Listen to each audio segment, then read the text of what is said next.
Islamit dhe të Kuranit në Evropë.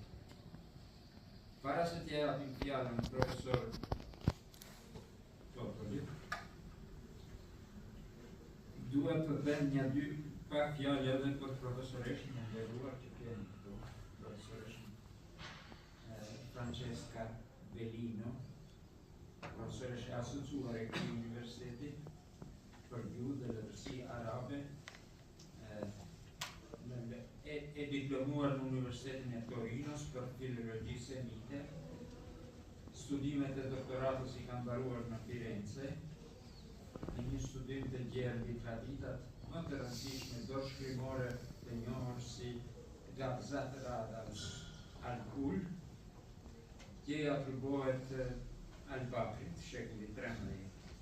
Ndër vite, studimet e saj janë shtrirë në një fushë të gjerë të letërsisë gojore arabe. Është ma posaçërisht me kozmografinë islame dhe ka përkthyer po ashtu vepra të rëndësishme të këtij lloji.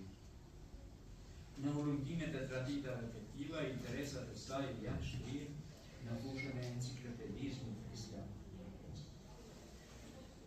Shpresoj të keni një fjalë edhe për enciklopedizmin islam shqiptar.